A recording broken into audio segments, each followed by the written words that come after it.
പറയാൻ ഒരാൾ വേണമായിരുന്നു. എന്നെ കെയർ ചെയ്യാൻ, എന്നെ സപ്പോർട്ട് ചെയ്യാൻ, എനിക്ക് സംസാരിക്കാൻ, എന്നോട് സംസാരിക്കാൻ.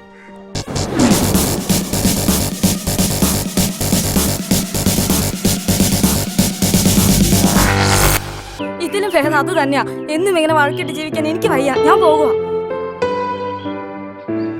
നിങ്ങളെപ്പോലുള്ളവരുടെ മനസ്സിലെ നന്മ കാണാൻ എനിക്ക് കഴിയാതെ പോയി.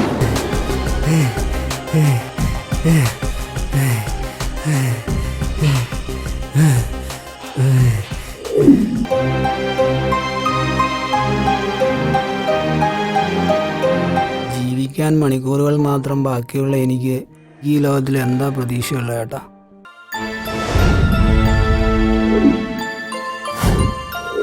മക്കളോടുള്ള സ്നേഹം ഉള്ളിൽ വെക്കാനുള്ളതല്ല, അവർക്ക് മനസ്സിലാകുന്ന വിധം പ്രകടിപ്പിക്കുവാനുള്ളതാണ്. എനിക്ക് ഇങ്ങനെയൊരു പുതിയ ജീവിതം സാധ്യമാവുമെന്ന് സ്വപ്നത്തിൽ പോലും ഞാൻ ചിന്തിച്ചിട്ടില്ല. നീ അനുഭവിക്കും.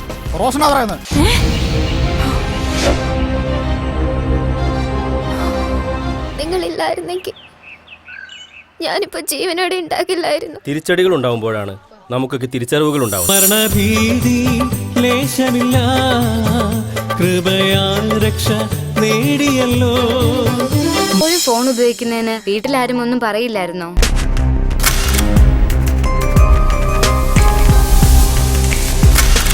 നിങ്ങൾ കുറച്ചു സമയമെങ്കിലും ഇവൾക്ക് വേണ്ടി ചെലവഴിക്കണം.